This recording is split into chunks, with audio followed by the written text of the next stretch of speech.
بسم اللہ الرحمن الرحیم۔ السلام علیکم۔ میں ہوں وسیم افضل اور آپ دیکھ رہے ہیں میرا YouTube channel Waseem Dubai TV وی۔ امید کرتا ہوں آپ خیریت سے ہوں گے۔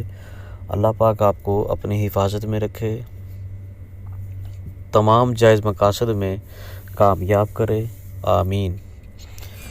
جی، آج ہم آپ سے ویڈیو شیئر کریں گے جناب محترم عمران خان صاحب پی ایم پاکستان کی، جو آپ کو روشن ڈیجیٹل پروگرام کے بارے میں گائیڈ کریں گے۔ سبسکرائب کریں ہمارے یوٹیوب چینل کو اور دبائیں بیل آئیکن تاکہ آپ کو ہماری ویڈیو سب سے پہلے ملے اور آپ لیٹسٹ انفارمیشن دبئی جابز اور دبئی کے متعلق حاصل کر سکیں۔ Thank you. ایاک نعبد و ایاک نستعین۔ میں رضا آپ کو، حفیظ آپ کو، جو تھنک ٹینک، جو آپ کا اکانومی کے اوپر تھنک ٹینک تھا، آپ سب کو آج بہت مبارک دیتا ہوں۔ ہاں، مرتضیٰ آپ کو، کیونکہ مرتضیٰ واشنگٹن سے چھوڑ کے اچھی نوکری آئے ہیں پاکستان۔ آپ سب کو میں اس لیے مبارک دیتا ہوں کہ میں جب سے ہماری گورنمنٹ آئی ہے پاکستان میں حکومت کرنے کے لیے، تو تب سے میں یہ کہہ رہا ہوں کہ ہمارا اس ملک کا سب سے بڑا اثاثہ اوورسیز پاکستانی ہے، اور ہم ابھی تک اس کو ٹیپ نہیں کر سکے۔ اس بڑے ایسٹ کو ہم صحیح طرح اس کو ٹیپ نہیں کر سکے۔ ہمیں یہ سمجھنا چاہیے کہ جب ہندوستان اور چائنا دونوں نے جب اپنا جو پروگریس شروع کیا، تو ان کو جو سب سے پہلے جو انویسٹمنٹ آئی ہندوستان میں بھی اور چائنا میں بھی، وہ ان کے اوورسیز ان کی ایکسپیٹریٹ کمیونٹی تھی۔ ان کے جو باہر ہندوستان کے جو لوگ باہر کام کر رہے تھے اور چائنا کے لوگ باہر کام کر رہے تھے۔ تو ہم نے جس طرح اس ٹیلنٹ کو، ہمیں جو اثاثے کو پاکستان میں جس طرح ہمیں ان کو لانا چاہیے تھا، اور اب نیشن بلڈنگ میں جس طرح انہوں نے ہماری مدد کرنی تھی، وہ بدقسمتی سے ابھی تک نہیں ہوئی۔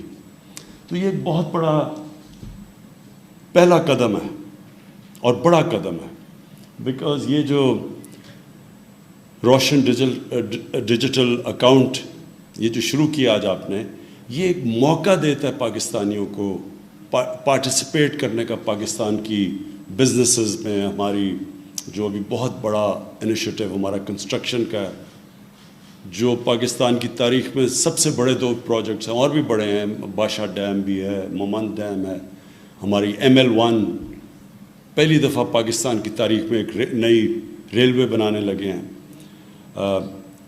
جو 2 نئے شہر بنا رہے ہیں، ایک بنڈل آئلینڈ سندھ کے اندر اور دوسرا راوی سٹی لاہور میں۔ یہ بہت میگا پروجیکٹس ہیں۔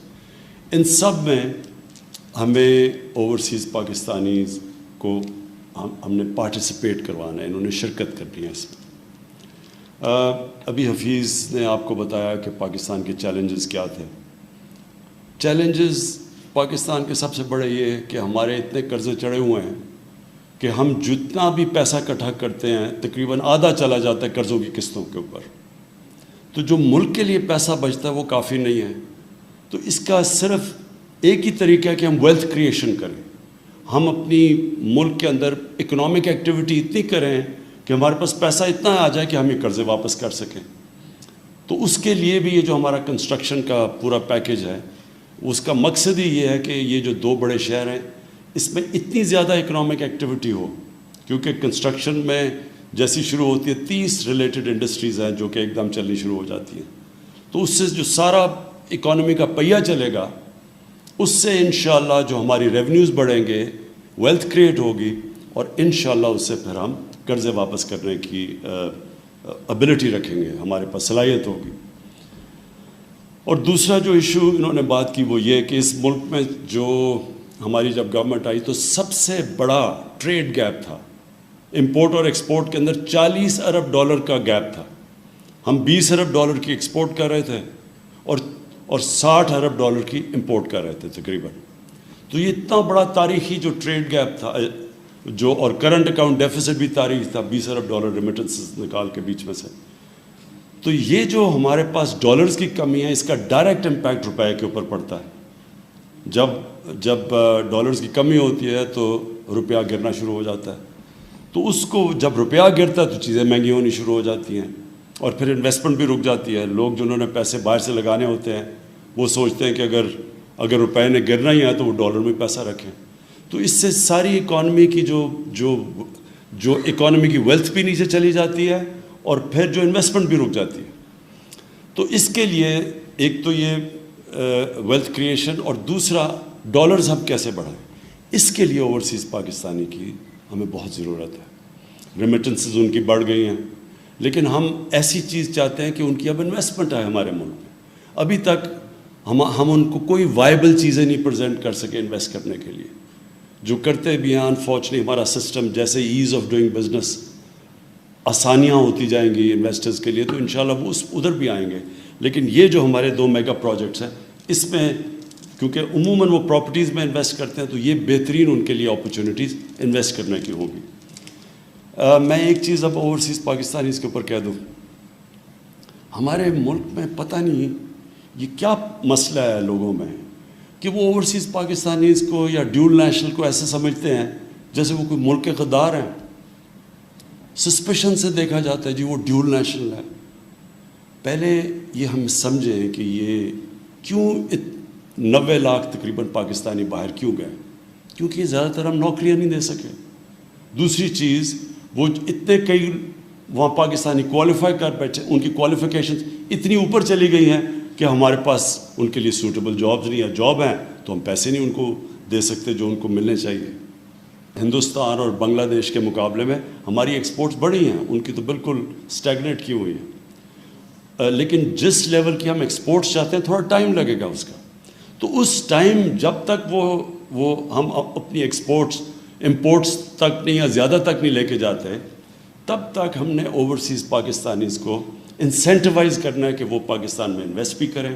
ان کے لیے آسان ہو پاکستان میں اپنا پیسہ لانا، اور جس طرح رضا باقر نے کہا اگر وہ باہر بھی نکالنا چاہتے ہیں واپس لانا چاہتے ہیں تو وہ بھی ان کے لیے آسان ہو. تو یہ بڑا اچھا فرسٹ اسٹیپ لیا آپ نے اور انشاءاللہ مجھے یہ امید ہے کہ ہم اب ان کو یہ جو اپنے بڑے میگا پروجیکٹس ہیں، ویسے بھی ہماری ہاؤسنگ کے ہم نے جو انسینٹیوز دیے ہیں ہاؤسنگ میں وہ بھی ہاؤسنگ بوم شروع ہو گئی ہے پاکستان میں، کنسٹرکشن بوم شروع ہو گئی ہے. اور یہ جو ہمارا نیا پاکستان کا یہ جو ہم نے افورڈیبل غریبوں کے لیے وہ طبقہ جو آج تک کبھی گھر نہیں بنا سکتا تھا ان کو جو ہم نے اب انسینٹیوز دیے ہیں سیلریڈ کلاس کو، تو ہم سمجھتے ہیں کہ اس سے بہت بڑی ایک کنسٹرکشن کی بوم آ رہی ہے. اور اس میں مجھے پتہ ہے کہ سب سے زیادہ ابھی جو ہمارے اوورسیز پاکستان ہیں کسی بھی سیکٹر میں وہ آتے ہیں انویسٹ کرنے کے لیے، وہ ہاؤسنگ ہے، ریل اسٹیٹ ہے. اور یہ ایک اور انشاءاللہ یہ جو ہمارا 2 میگا سٹیز کی طرف ہم جا رہے ہیں ان کو یہ بھی موقع مل جائے گا. تو پھر سے میں آپ کو، رضا آپ کو اور حفیظ آپ کو، آپ کے اکنامک تھنک ٹینک کو، سب کو میں مبارک دیتا ہوں. یہ بہت بڑا آپ نے پہلا قدم اٹھایا. شکریہ.